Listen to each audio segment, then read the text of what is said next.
Hello friend, welcome to our YouTube channel. तो आज Monday 4 मई का न्यूज़पेपर हम एनालिसिस कर लेते हैं। तो हमारी पहली न्यूज़ है, central health team to monitor 20 districts with heavy case load. अब इस न्यूज़ आइटम से हमारे पेपर से रिलेट करके देखते हैं कहाँ पर हमसे ये क्वेश्चन पूछा जा सकता है। तो हमारी केस स्टडी में भी पूछा जा सकता है कि अगर इस टाइप का एपिडेमिक या किसी भी टाइप का एपिडेमिक हो जाए तो आप उसको कर्व करने के लिए क्या कदम उठा सकते हैं। या फिर जीएस पेपर में भी आपसे पूछा जा सकता है कि इंडिया ने क्या क्या कदम उठाए इसको कर्व करने के लिए। तो न्यूज़ में देख लेते हैं क्या है। तो centre has an announce the formation of central public health team to investigate 20 district in 10 state. तो 20 डिस्ट्रिक्ट और 10 स्टेट में जो जहाँ पर ज़्यादा हालत ख़राब है उसमें एक टीम बनाई जाएगी। और टीम में कौन कौन होंगे? National centre for disease control, AIIMS, JIPMER and all India institute of hygiene and public health. अब इसमें NCDC के बारे में देख लेते हैं क्या है ये NCDC, जिसको national centre for disease control बोला जाता है, जो कि ministry of health and family welfare के अंडर में आता है। इसको इनिशियली 1938 में जिसको मलेरिया इंस्टीट्यूट ऑफ इंडिया बोला जाता था, और लेटर ऑन 1963 में इसको national institute of communicable disease बोला जाने लगा। इसका अगर इस्टेब्लिशमेंट देखें तो 1909 में, लगभग 111 साल पहले हुआ था। और इसकी 8 ब्रांचेज है ऑल ओवर इंडिया और हेड क्वार्टर दिल्ली में है। तो रिवीजन देख लेते हैं। NCDC ministry of health and family welfare के अंडर में आती है। 1909 में बनी थी। 1938 में इसको मलेरिया इंस्टीट्यूट ऑफ इंडिया बोला जाने लगा, और 1963 में इसको NICD, जिसको national institute of communicable disease बोला जाने लगा। तो इस न्यूज़ आइटम से इतना ही है। नेक्स्ट पेज पे चलते हैं जो हमें डिस्कस करना है। I stand by my social media post. अब इस न्यूज़ में 2 सेक्शन बताए गए हैं। सेक्शन 124A, जिसको सिटीजन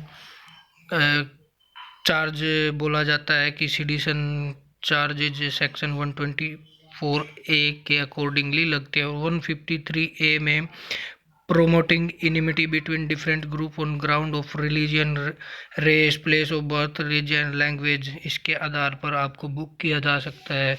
अगर आप कोई भी क्रूअल्टी या फिर ऐसा कोई संदेश देते हैं सोशल मीडिया पे या किसी भी सभा में, तो आपको 124A सिटीजन, जिसको राजद्रोह बोला जाएगा, और 153A के तहत बुक किया जा सकता है। तो ये रिवीजन के तौर पे है, काफ़ी दिनों से ये आर्टिकल न्यूज़ में आ रहे हैं।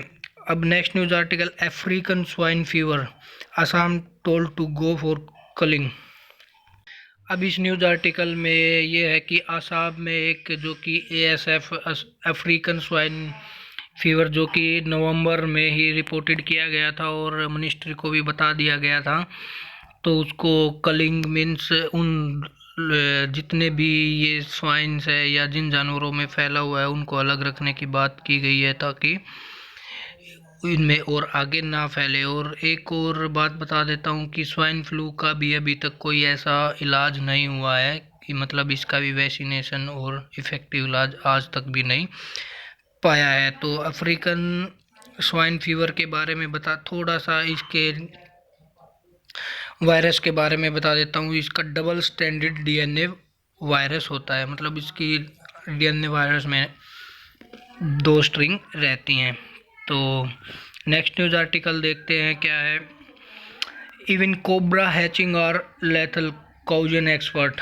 अब इसमें कोबरा के हैचिंग के बारे में बताया है, और इसमें एक टर्म आई है हेप्टोलॉजिस्ट। हेप्टोलॉजिस्ट जो सांपों की स्टडी करता है या जो स्नैक स्टडी करता है उसको ही हेप्टोलॉजिस्ट बोला जाता है। ये हमें दिमाग में बैठा लेना है। और कोबरा का जो वेनम होता है न्यूरोटॉक्सिक होता है, मतलब ये नर्व सिस्टम पे काम करता है। पैरालाइज या सोचने की क्षमता, मतलब हिला डुला नहीं जाएगा, कोमा में जा सकते हैं, दैट काउज टू डेथ। और कोबरा की जो सबसे ज़्यादा खतरनाक स्पीशीज बताई गई है उसमें रूशेल्स वाइपर, सास scaled viper and the common crate. ये नाम याद रखने की ज़रूरत है। नंबर 1 रूशेल्स, नंबर 2 सास scaled and number 3 is common crate. इनमें से 2 वाइपर हैं एंड एक कॉमन क्रेट है, तो ये याद रखने वाली बात है। तो नेक्स्ट न्यूज़ आर्टिकल जो एडिटोरियल पेज है हमारा, एडिटोरियल पेज पे देखते हैं pandemics without border south Asian evolution. इस न्यूज़ आर्टिकल में बताया है कि साउथ एशिया में कुछ ज़्यादा नुकसान नहीं हुआ है। एक तो एज फैक्टर भी हो सकता है, पर्टिकुलर इंडिया की बात करें तो उसने बोला है कि दूसरा साउथ एशियन कंट्री के लिए ये वेकअप कॉल है beyond public health on ills ranking from plastic pollution to global warming. मतलब जितने भी और चैलेंजेस थे उनसे ऊपर उठ के, और चाहे वो इंफ्रास्ट्रक्चर कंसेप्टलाइजेशन हो या फिर हाईजैकिंग ऑफ कॉमन हो या dirty toxic air, plastic ban करना, इन्वायरमेंट चेंज, इन सब से ऊपर उठकर एक वेकअप कॉल है, जागने की ज़रूरत है कि कैसे और पेंडेमिक आ सकती है और उनसे कैसे इनको कर्ब किया जा सकता है। तो ऑथर ये बोलता है कि There was a time decades ago when New Delhi imaging was limited to promise of रोटी कपड़ा और मकान। कि कुछ दशकों पहले कि दिल्ली ने ये बोला था रोटी कपड़ा और मकान, मतलब दिल्ली से यहाँ का मतलब है जो भी गवर्नमेंट या सेंट्रल गवर्नमेंट रहती थी, तो वो उनका एक ही मकसद था रोटी कपड़ा और मकान। अब इनसे ऊपर उठकर हेल्थ सिस्टम के बारे में भी बात की गई है। अब इंडिया की सॉफ्टनेस के बारे में बताया गया है, सॉफ्ट पावर के बारे में, कि इंडिया जो कि सॉफ्ट पावर बना हुआ था किसके उस पे, जो कि गांधीयन लीजेसी के तौर पर बना हुआ था, जबकि सॉफ्ट पावर के बारे में ही इंडियन हिस्ट्री जानी जाती है। हार्ड पावर लाइक वार वगैरह तो हमने बहुत कम ही की है, मेनली जो वर्ल्ड पे इफेक्ट पड़े, बाकी पाकिस्तान के साथ तो हुआ ही है। अब नेक्स्ट बोलता है कि internally power must develop from the capital to the provincial unit. मतलब ये एक ग्लोबली पावर यूज करने चाहिए, लाइक हमें सीमाओं से ऊपर उठकर एक ऐसा काम करना चाहिए जो ग्लोबलाइजेशन तौर पे अप्रिशिएबल हो। अब ऑथर यहाँ पे बोलता है कि South Asia must bring down the hyper nationalist mind barrier to allow porous border. वही है, thereby reviewing historical synergy in economy, ecology and colour, इनमें एक सिनर्जी लेके आनी है। अब रीजनलाइज्म का एक एग्जांपल देता है कि रीजनलाइज्म है या अपनापन है या अपने क्षेत्र का अपनापन है, उसके फायदे बताए गए हैं। Regionalism would lead to collaborative battle against pestilence and for wealth creation through trade. मतलब ये फ़ायदे बताए गए हैं कि वेल्थ क्रिएशन होता है, comparative vantage, economic of scale, economy ज़्यादा बढ़ती है, और मतलब हर चीज़ में रीजनलाइजेशन के इसमें फ़ायदे बताए गए हैं। That boost the economy of the geographical periphery of each country. तो इस आर्टिकल में इतना ही है। Next news article, India's disease surveillance system need a reboot. अब इंडिया का जो भी हेल्थ सर्विलेंस सिस्टम है उसको रिबूट करने की ज़रूरत है। इसने ऑथर जो कि माया जोन्स है, जो कि एक एपिडेमिक्स पे स्टडी भी करती है, उसने बोला है कि कोविड-19 से तो फाइट कर ही रहे हैं, इसके अलावा इसने एक अच्छी लाइन की है, बिटवीन डाइंग ऑफ कोविड-19 और डाइंग विद कोविड-19। मतलब आप कोविड-19 से मर रहे हो या कोविड-19 के साथ में जो जो और डिजीज़ थी उनको भी नेगलेक्ट करके उन कहीं उससे ज़्यादा तो आप इफ़ेक्ट नहीं हो रहे हैं। अब उसमें ऑथर ने यही बोला है कि साइलेंट एपिडेमिक जो कि कोविड-19 से भी ज़्यादा खतरनाक है, जो कि यहाँ पे डाटा भी दिया गया है कि टीबी से लगभग यहाँ पे डाटा दिया गया, TB has a RO value and fertility rate that is way higher than those attributed to कोविड-19 सो फार। तो इन सब से कंपेयर किया गया है कि टीबी और जिसको respiratory tract infection, urinary tract infection, acute febrile illness और एक्यूट FUO, मतलब ऐसी डिजीज़ बताई गई है जो साइलेंट है, जिसको हम कोविड-19 के चलते भूल गए हैं। तो इन सब को ऊपर उठ के हमने एक ऐसी सर्विलेंस बनाने की ज़रूरत है जो कोविड-19 के चलते उनसे भी बचा जा सके। तो रिसेंटली देखा भी होगा कि BCG का ज़्यादा यूज किया जाने लगा, जो कि BCG तो एक बच्चों के वैक्सीनेशन प्रोग्राम के लिए बनाया गया था, इम्यूनिटी सिस्टम बूस्ट करने के लिए। बट यही है कि हमें अपने डिजीज सर्विलेंस सिस्टम है उसको मजबूत करने की ज़रूरत है। बाकी कुछ ऐसा इसमें नहीं दिया गया। बीइंग रॉन्ग, ये आर्टिकल में ये बताया गया है कि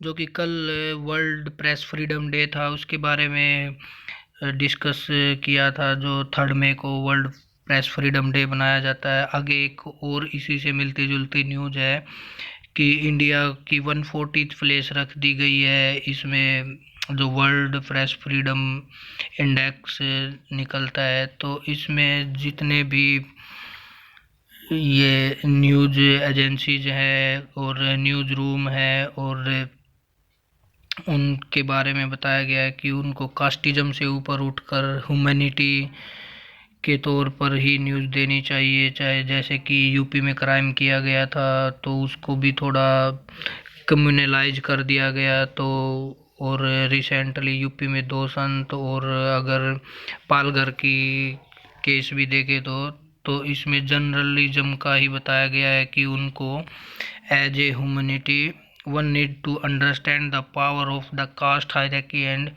perpetuates a dominance dependency equation undermining our egalitarian imagination. Apart from deadline pressure, a journalist sometimes tend to read what it, मतलब जैसे लिखा होता है उसको पढ़ने की जरूरत करता है, कोशिश करता है एक जर्नलिस्ट, बट पब्लिकली उसको दूसरे वे में ले लेती है। तो पब्लिक का भी यहाँ पे थोड़ा सा ये बनता है कि रूमर्स और इन सब से ऊपर उठकर अपना कॉन्शियस दिमाग से सोचना चाहिए। अब यहाँ पे ब्रिक्स अगेंस्ट कोविड-19, अब ब्रिक्स के जो कि क्या क्या इनिशिएटिव लिए हैं कोविड-19 से फाइट करने के लिए, उनका ही गुणगान किया गया है। ब्रिक्स जो जिस की नाम से है Britain, Russia, India, China and south Africa, इसके कंट्री मेंबर हैं। और ब्रिक्स 2006 में बना था और इसकी फर्स्ट एवर जो मीटिंग 2009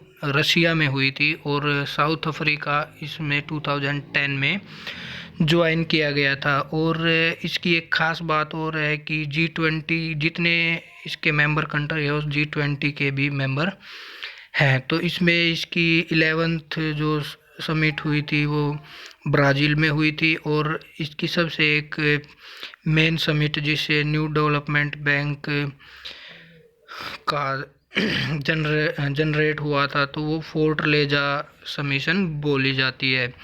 तो एक बार ब्रिक्स के बारे में और देख लेते हैं। 2006 में बनी थी, 2009 में इसका पहली समिट हुई थी जो कि रशिया में था, और 2010 में साउथ अफ्रीका ने ज्वाइन किया था। G20 में जितने मेंबर कंट्री है, तो G20 के मेंबर के साथ साथ ब्रिक्स के मेंबर भी है। और फोर्टलेजा जो समिट हुई थी उससे न्यू डेवलपमेंट बैंक उभर कर सामने आया था। तो इसमें ये बोला है कि न्यू डेवलपमेंट बैंक ने जितने भी लोन दिए हैं, चाहे वो 1 बिलियन इमरजेंसी लोन चाइना को दिया हो, ब्राज़ील को दिया हो, मतलब और साउथ अफ्रीका को भी दिया, और इंडिया को भी इसने हेल्प की है। तो इस न्यूज़ आर्टिकल में इतना ही था। Next news article, Javadekar salams report on press freedom. जैसे मैंने डिस्कस किया था कि वर्ल्ड प्रेस फ्रीडम इंडेक्स जो कि 2020 में इंडिया का प्लेस 4 स्थान नीचे चला गया है, जो कि 138 पे था, 142nd हो गया, और 180 कंट्रीज में से, तो जिसमें से नेपाल, भूटान, श्रीलंका भी हमसे ऊपर हैं। तो आप देख सकते हैं कि कहाँ पर हमारी जो न्यूज़ एजेंसी और प्रेस एजेंसी है वो कहाँ पर स्टैंड कर सकती है। तो next news article, centre draft new rule for satellite TV channel. तो जिस टीवी चैनल है वो इंफॉर्मेशन एंड ब्रॉडकास्ट मिनिस्ट्री के अंडर में आते हैं और उसने नए रूल बनाए हैं, ब्लैक एंड वाइट में नए रूल निकाले हैं, लाइक डिले और non intimation to ministry about change in shareholding pattern, और अगर अपने डायरेक्टर को रिमूवल और नॉन रिमूवल के बारे में भी बताना, मतलब सब कुछ मिनिस्ट्री से अप्रूव लेना होगा। और जो ये 11 रूल बताए गए अगर इनका वायलेशन करते हैं तो इन पे prohibition to broadcast up to 10 days and even cancellation of permission, और चैनल भी बंद हो सकता है। तो और एक और सिक्योरिटी क्लियरेंस के तौर पे, once granted the clearance is valid for 10 year। एक बार अगर जिसको परमिशन मिल गई है चैनल चलाने की तो वो 10 साल के लिए ही वैलिड रहेगा, उसके बाद फिर रिन्यू करवाना पड़ेगा। Next news article, Tripura groups oppose settlement of Brus. अब इसमें ब्रूज कम्युनिटी कौन सी है? ब्रूज कम्युनिटी जो कि त्रिपुरा की एक एथनिक ग्रुप है जो कि 1997 में आए थे और इनको एसटी का दर्जा प्रदान किया गया। तो याद रखने वाली बस यही बात है कि ब्रू कम्युनिटी त्रिपुरा का एक एथनिक ग्रुप है। 126 lakh tonne of food grain given to states. अब फूड कॉरपोरेशन ऑफ इंडिया ने बोला है कि 126 लाख टन जो है स्टेट में डिस्ट्रीब्यूट किया गया है। अब फूड कॉरपोरेशन ऑफ इंडिया के बारे में देख लेते हैं, जो कि एक स्टैट्यूटरी बॉडी है 1965 एक्ट के तहत गवर्नमेंट ऑफ इंडिया द्वारा बनाई गई थी। इसकी मिनिस्ट्री की बात करें तो ministry of consumer affair food and public distribution इसकी मिनिस्ट्री है। इसका हेडक्वार्टर सबसे पहले चेन्नई में था और अब नई दिल्ली में इसका हेडक्वार्टर है। इसके 5 जोनल ऑफिस हैं जो कि नोएडा, कलकत्ता, मुंबई, चेन्नई और गुवाहाटी में है। तो एक रिवीजन देख लेते हैं कि सबसे पहले 1965 में एक एक्ट के तहत बनी थी food Corporation of India act, जिसको बोला जाता है। तो ये एक स्टैट्यूटरी बॉडी हुई। Ministry consumer affair food and public distribution इसकी मिनिस्ट्री है। इसका इनिशियल हेडक्वार्टर चेन्नई में था बट अभी दिल्ली में है। 5 रीजनल ऑफिस है, नोएडा, कलकत्ता, मुंबई, गुवाहाटी एंड चेन्नई। अगर इसके कामों की बात करें तो ये फार्मर्स को राइस एंड वीट प्रोक्योर करवाने में हेल्प करता है और different type of deposit like food storage and private equity food godowns को भी ये मेंटेन करके रखता है और वेरियस पीडीएस सिस्टम में भी ये अनाज को डिस्ट्रीब्यूट करता है। नेक्स्ट न्यूज़ आर्टिकल देखते हैं एजुकेशन प्लस में। इसमें ड्यूरिंग दिस पैंडेमिक जो भी चैलेंज एजुकेशन में फेस किए गए हैं आप थोड़ा सा पढ़ लेना, नहीं तो ज़्यादा लंबा वीडियो बन जाएगी। अब इसमें लास्ट में मैं ये बताऊंगा कि in short to move forward post the pandemic phase it is important to. अब ये जब पेंडेमिक चला जाएगा तो सबसे ज़्यादा हमें किस चीज़ का मतलब जो ड्रॉबैक्स रहे हैं उनसे ओवरकम होने के लिए क्या करना चाहिए। सबसे पहले तो हमें एक रोबस्ट इंफ्रास्ट्रक्चर बनाना चाहिए जो कि इसमें टीचर्स और स्टूडेंट दोनों के लिए ही डिजिटल ट्रांसफॉर्मेशन में काम करे। और अगर दूसरे स्टेप की बात करें तो create a 3-way communication channel. 3-way कौन सा बताया गया है? टीचर, स्टूडेंट और गवर्नमेंट को भी शामिल करने की बात की गई है ताकि वो भी एक मॉनिटरी रख सके। And then third, relax criteria policy for university to offer online and hybrid degree. तो इसमें एक रिलैक्सेशन भी रखा जाना चाहिए कि आगे अगर ऐसी पेंडेमिक हो जाती है तो। और साइकोलॉजिकली सपोर्ट देने के लिए स्टूडेंट्स को काउंसलर, टीचर की कैपेसिटी को बूस्ट करना चाहिए। और build, maintain and fund entrepreneurial ecosystem in university, leading the job creation in the short run and the boosting the economy in future। इसमें इकोसिस्टम जो कि यूनिवर्सिटी में है ड्यूरिंग दिस शॉर्ट टाइम के लिए जॉब क्रिएट करना चाहिए जो कि हाई क्वालिफाइड डिजिटलाइज कंट्री करते हैं ताकि इनका प्रयोग इकोनॉमी बूस्ट करने में हो सके। Increase upper cap over financial support for biotech research protect. अब रिसर्च यहाँ पे ये 6th और 7th कॉमन ही है। Motivating research across engineering medical and management. अब रिसर्च यूनिवर्सिटी भी खोलनी चाहिए ताकि रिसर्च कर सके कि ऐसे पेंडेमिक या डिजास्टर मैनेजमेंट सेंटर रिसर्च, ये तीनों ही पॉइंट कॉमन थे ताकि मोटिवेट कर सके और ऐसे पेंडेमिक से फाइट कर सके। तो ये काफ़ी अच्छा आर्टिकल था। अब आंसर राइटिंग में लिखने को आता है तो क्रिटिकल्स ऑफ एजुकेशन सिस्टम में आप लोग इसको मेंशन एज इट इज़ कर सकते हैं। तो नेक्स्ट न्यूज़ आर्टिकल देखते हैं स्पोर्ट्स पेज पे, या कुछ खास न्यूज़ नहीं है। यहाँ पे लास्ट न्यूज़ है Indian own company develop test kit. तो यहाँ पे एलिसा किट्स, जो एलिसा है किट्स हैं, एलिसा के बारे में बता देता हूँ। इसकी full form enzyme like immunosorbent assay. तो क्या है? एंजाइम लिंक्ड इम्यूनोजोर्बेंट एसे, ये इसको एलिसा बोला जाता है। तो ये एक बोर्ड की तरह ही होता है, इसमें बबल लाइक क्वालिटीज़ होती हैं, तो इसमें एंटीबॉडी डाली जाती है। तो ये कुछ ज़्यादा, बट एलिसा को ही याद रखने की हमें ज़रूरत है, तो ज़्यादा डीप में जाने की ज़रूरत नहीं है। So that is it for the day friends. I hope you like our video. Please love keep loving us, keep sharing us. Thank you and have a nice day.